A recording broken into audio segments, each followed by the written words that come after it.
¿Cómo tendrían que haber respondido las autoridades? Porque inicialmente le planteo el tema, ¿no? Cuando vimos declarar, vimos más a las municipalidades responder, dar esa primera respuesta. Vimos a la Marina aportar la data científica, pero nos quedó orbitando la pregunta de ¿quién tiene que salir a dar el primer mensaje a la ciudadanía? O sea, por una cuestión organizacional, si se quiere. ¿Cómo lo ven ustedes desde un punto de vista técnico? Bien, en principio desde el punto de vista técnico, ¿no? La primera respuesta tiene que ir de parte de las organizaciones científicas, en este caso, por ejemplo, para el caso del tsunami, ¿no? Que fue la Marina de Guerra, a través de la Dirección de Hidrografía y Navegación, quienes dieron el primer mensaje, ¿no? Respecto a este proceso, ¿no? Y luego, obviamente, el COEN nacional, que es quien da las alertas, y en función a ello todos los gobiernos locales, Claro, sectoriales, nacionales, empiezan a adecuar sus recomendaciones, ¿no? Para poder esperar, digamos, el impacto que se pueda tener, ¿no? o sea, un punto de vista científico bien sustentado, que en este caso podría haber sido para el tema de la alerta de tsunami, la Marina, y para el tema de, por ejemplo, los vientos extremos, el Cenami, ¿no? Se entiende esa línea técnica. Así es. Ahora, yo planteo, si usted me dice el COEN, no tendríamos que haber tenido, si no es la presidenta, el presidente del Consejo de Ministros, el número 2 del gobierno, al lado derecho, por rango, sería el ministro de Defensa, que es, por ejemplo, quien está por encima de INDECI, ¿no? O el ministro del Ambiente también. El ministro del Ambiente. Pero en todo caso, una línea del gobierno nacional antes que ver a las municipalidades, porque a mí me quedó medio en duda, digamos, ¿quién manda acá? ¿Quién me comunica la situación? No sé cómo lo vio usted también. Claro, efectivamente, nosotros en principio somos la Comisión de Gestión de Riesgos, ¿no? Una vez también recepcionado, ¿no? Los mensajes de las instituciones oficiales, pudimos constituirnos, ¿no? Rápidamente empezar a sesionar para poder ver justamente las medidas, cómo se están tomando, y hemos venido evaluando, ¿no? Estos aspectos, y efectivamente, ¿no? Como menciona, fueron los gobiernos locales, ¿no? En cierta forma, quienes dieron, o quienes se vio, digamos, en primera línea, pero a pesar de ello, todavía, digamos, dentro de este proceso, se observa, pues, que todavía falta mayor coordinación, ¿no? Recordemos que el tsunami, que ahora, digamos, se predijo, ¿no? Estuvo a mucha distancia de nuestro litoral, ¿no? De tal forma que eso permitió poder prepararnos, ¿no? Se hablaba de 18 horas, digamos, desde ocurrido el terremoto en Rusia hasta que llegara el tren de olas a nuestra costa. Efectivamente, ¿no? Y sobre todo, tenemos la experiencia que hemos tenido, ¿no? Del caso de Japón, en el 2011, ¿no? Como también igual fue llegando, y nosotros en función a ello también ya mencionábamos, ¿no? Que la ciudadanía guarde la calma, ¿no? Porque es importante la información, ¿no? En algunos casos dicen tsunami, entonces uno se imagina, pues, unas cosas donde que... Olas de 4 metros, digamos. O más todavía, ¿no? O sea, una de las más grandes que hemos tenido son de 540 metros, ¿no? Entonces estamos hablando, pues, de cosas donde que puede generarse mucha destrucción, ¿no? Sin embargo, esta alerta de tsunami que se ha dado ha permitido, ¿no? A todas las instituciones, ¿no? En todos los niveles, a poder, en cierta forma, medir cómo nosotros estamos preparados o no para lo que pueda venir, como lo que ocurrió en el 2010 en el caso de Chile, ¿no? Donde también, pues, tuvimos un terremoto, ¿no? También de gran magnitud, y sin embargo, por la cercanía que estábamos, pues los daños fueron mucho más significativos, ¿no? Claro, estamos hablando de gestión de riesgos de desastre, esa es su especialidad. Estoy con un representante del Colegio de Ingenieros. La idea aquí es entender también cómo podría haber afectado, porque incluso recordamos y vemos, se hizo viral, sobre todo un video de Latina de una señora que llevaba a su nieto, una abuelita que llevaba a su nieto a ver cómo era el tsunami, ¿no? Y algunos decían, oye, pero está en el pico, digamos, del malecón, está en el malecón de Chorrillos, no le hubiera podido pasar nada. Como ingenieros, una situación de tsunami en la Costa Verde, ¿qué daño podría causar? O sea, las olas podrían llegar a horadar un poco los acantilados, podría generarse algún desprendimiento. ¿Cómo sería ese escenario que ustedes seguro pueden calcular o tener una idea, ¿no? Claro, lo que tenemos que entender, el comportamiento del tsunami, a veces hablamos de tren de olas, ¿no? Y cuando uno dice olas, o sea, nos acercamos hacia como cuando vamos a la playa, ¿no? Voy a recibir una ola, claro, ¿no? Pero no es así. El tsunami no viene de esa forma, ¿no? Sino viene, pues, o sea, es una altura que viene de, digamos, pones 1 metro, 3 metros, pero son olas, o sea, es un mar constante, una masa de agua constante de esa altura. Correcto. Entonces, lo cual va a ser, pues, que el daño que te va a generar en ese momento va a ser, pues, si tú estás a nivel del mar o depende de la altura, te va a generar, pues, daños irreversibles, ¿no? Hasta que puede llegar a pérdida de la vida, ¿no? Más allá de las pérdidas materiales que naturalmente van a haber, ¿no? Ahora, este golpe, naturalmente, lo que va a hacer es, va a arrastrar, pues, la arena, y va a arrastrar todo lo que encuentre en su camino, ¿no? Imaginemos que estamos en zonas donde hay lanchas, botes, todos ellos van a servir incluso como proyectiles, ¿no? Entonces, esto de acá va a generar, ¿no? Entonces, eso se vio en el tsunami ocurrido en Filipinas, si no recuerdo, ¿no? Claro. Se vio que la maleza que arrastraba la fuerza del mar terminaba siendo, digamos, más destructora incluso que solo el agua. Solo el agua, claro, así es, efectivamente. Y esas son cosas que nosotros tenemos que prevenir. Y como mencionabas, ¿no? Esta señora que fue, ¿no?, a ver a ver un fenómeno que probablemente... La curiosa, digamos. ¿no? Como curiosa, pero sin embargo nosotros instamos también a la población, ¿no?, en todo momento, a que esto no ocurra de esa manera, ¿no? Porque con la naturaleza uno no puede, digamos, ser predecible. Si bien es cierto, tú dices, puede llegar de 3 metros, ¿no? O puede llegar finalmente una de 5, de 10, ¿no? Entonces tú no sabes qué va a ocurrir. Y sin embargo tú estás expuesto en ese momento, ¿dónde vas a correr? Ahora, si tenemos un sismo, un terremoto, digamos, en Lima, ¿cuánto tiempo tenemos para evacuar las zonas de la Costa Verde, del circuito de playas, por ejemplo? Claro, bueno, normalmente también es importante precisar ello, ¿no? Al menos nosotros desde el Colegio de Ingenieros, ¿no?, conjuntamente con el decano, hemos evaluado esta situación, ¿no? Siempre el análisis, a veces nos centramos bastante en Lima o propiamente en la Costa Verde.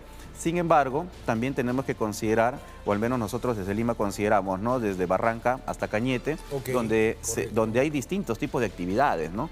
Sobre todo pesca artesanal. Pesca, agricultura, ¿no? Tenemos vivencia, ¿no? O sea, gente que está muy cerca al litoral marino, ¿no? Y además, obviamente, la parte turística o recreativa, me parece excelente. ¿no? Lo que usted me está diciendo es, ampliemos la mirada, salgamos solo del circuito de playas. Así es. Vamos hasta en el lado norte, Barranca, me dice usted, ¿no?, hasta Cañete. Hasta Cañete, ¿no? Allí tenemos, digamos, la zona riesgosa que podría estar en el centro. Donde se va a dar, ¿no? Porque miren, o sea, lo que ocurrió, por ejemplo, o sea, cuando hubo este sismo marítimo, no, perdón, este volcán marítimo, ¿no?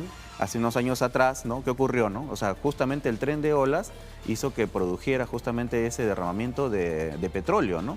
No sé si recordarás, ¿no? Entonces, lo que tuvimos de Ventanilla. Claro, entonces, correcto. Claro, fue justamente producto también de eso, ¿no? Es verdad. De ese proceso, hubo una erupción volcánica debajo del mar y esa situación de tsunami generó un movimiento que terminó alterando, digamos, la carga de combustible en aquí en Conchán, ¿no? En Conchán, entonces, perdón, no fue en Conchán, acá en la zona Ventanilla, ¿no? Entonces ahí tenemos esos impactos que se van a ir generando, o sea, justamente es producto de no cuidar hasta el último momento todas las medidas preventivas, ¿no? O los avisos tienen que ser mucho más efectivos para poder tomar, pues, todas las medidas en todos los niveles. ¿Cómo tendrían que ser esos avisos? Primero, la alerta en el celular que te dice, oye, ha habido este evento, eso estuvo bien hecho, entendemos que sonó hasta 3 veces esa alerta que es mensajería, ¿no? Claro, es mensajería, pero en este caso ya, digamos, eso fue al día siguiente, ¿no? Recordemos que el suceso en Rusia fue un día antes, ¿no? Aproximadamente 6, 7 de la noche, ¿no? Y entonces ahí, digamos, hemos tenido todo ese proceso. Ya desde ese momento que ocurrió el sismo en Rusia, ya Hidrovías, ¿no? La Dirección de la Marina de Guerra, ya emitió su comunicado. Eso quizá tuvo que haberse dado a conocer a la ciudadanía, porque En creo todo que caso, los periodistas lo sabían. Como mencionas, lo que debió ocurrir es justamente eso, ¿no? Una primera voz, ¿no?, de parte del gobierno mencionando, ¿no?, nos encontramos en alerta, ¿no? Porque mucho también hubo esa confusión, ¿no? En alerta me dicen que luego evacúe, entonces ya no es alerta, es alarma, ¿no? Entonces una cosa de ese tipo, ¿no? Pero en este caso ¿quién tendría que haber salido a dar esa voz, digamos? Obviamente quien preside, digamos, a nivel nacional el COEN es la presidenta, ¿no? Okay. Entonces ella, ¿no? Y en todo caso, ya... Después jefe de INDES y ministro de Defensa. O el de la PCM también, PCM. ¿no? También, ¿no? El presidente del Consejo de Ministros debió salir justamente a dar ese primer comunicado. Primero, llamando a la calma a la población, claro, siempre y segundo, invitando a que también toda la fuente de información que la población vaya a obtener sea de fuentes oficiales, porque muchas veces hay muchas predicciones, muchos dichos, y eso a veces confunde a la población o hace que tome otras medidas, ¿no? Entonces, como de repente, como vemos, ¿no?, en la realidad, la señora que fue a ver, ¿no?, digamos, la llegada del tsunami, no lo vio como un peligro, como un riesgo, sino lo vio más bien como una oportunidad para ver una atracción, claro, ¿no? Y en realidad no es así la situación, ¿no? Entonces ahí yo considero que, o nosotros desde la Comisión de Gestión de Riesgo, consideramos, ¿no?, que en todo momento tenemos que llamar siempre a la calma a la población y siempre de fuentes confiables, nacionales e internacionales. Correcto, ¿no? Interesantísimo lo que dice, ¿no? Claro, y es verdad, quizá desde la noche de este miércoles, aunque creo que fue la noche del martes para el miércoles, no lo recuerdo bien, pero en ese momento ya tendrían las autoridades nacionales que haber hecho alguna comunicación con la ciudadanía, ¿no? Alguna comunicación de calma, prevención, estamos trabajando en esto, lo que no ocurrió sino hasta la mañana siguiente, ¿no? Claro, efectivamente. La mañana siguiente ya los gobiernos locales, ¿no?, digamos, tuvieron mayor protagonismo en el desarrollo, ¿no?, de las actividades, ¿no? Pero aún así, todavía esta alerta de tsunami nos deja todavía muchas enseñanzas para ver, ¿no?, cómo se ha efectuado, ¿no? A pesar de que hemos tenido el tiempo, pero aún así, digamos, se ha identificado algunos aspectos que se deben de mejorar, ¿no? A ver, por ejemplo, enumeremos algunos aspectos que usted diría, esto hay que mejorar. Yendo justamente a lo que tú mencionabas al inicio, la Costa Verde, ¿no? Digamos, es una vía que une, digamos... Chorrillos y el Callao. Se ve, para comenzar, geográficamente se ve una sola, claro, ¿cierto? Con la Costa Verde con la Costanera, ¿no? Se ve una sola, ¿no? Pero administrativamente está en dos regiones. Okay, y luego está subdividido... Lima Metropolitana y Callao. Y luego está subdividido en gobiernos locales, ¿no? Entonces, ahí, digamos, la administración fue diferente, ¿no? Hemos visto que en algunos casos, algunas vías, Chorrillos, por ejemplo, cerró desde la noche, ¿no? Pero otros distritos todavía tenían acceso. Entonces, eso... Claro, bueno, no hay una... no hay una digamos, coordinación, ¿no? Sí. O sea, conjunta para poder tomar unas medidas, ¿no? Entonces, y nosotros, ¿por qué recomendamos esto? Porque nos citamos nomás al suceso reciente que nosotros tuvimos, ¿no? 16 de junio, ¿no? Vimos todos cómo en el acantilado de la Costa Verde habían desprendimientos y, sin embargo, el acceso vehicular continuaba libre. Claro. No el retiro, ¿eh? Los que están allá, digamos, en la parte interior, normal tienen que ver la forma cómo salir, pero los que recién están ingresando, ese acceso nunca se cortó. Y entonces ahí justamente vienen los problemas, porque si estás hablando de que hay un sismo y después de este sismo, bueno, hay desprendimiento, después del desprendimiento, depende de la magnitud, puede generarse un tsunami, claro. Entonces debe haber una situación. Y esa orden tendría que salir del COEN directamente, del COEN Chorrillos, dar una orden, todas las municipalidades, cerramos accesos. Una coordinación conjunta del COEN, ¿no? Entre en este caso la Municipalidad Metropolitana de Lima y el Gobierno Regional del Callao, ¿no? Conectarse inmediatamente para poder actuar, ¿no? Eso siento lo que no se vio, porque veíamos a los alcaldes, en el Callao habían refugios, en Chorrillos estaban levantando también la alerta ya muy temprano.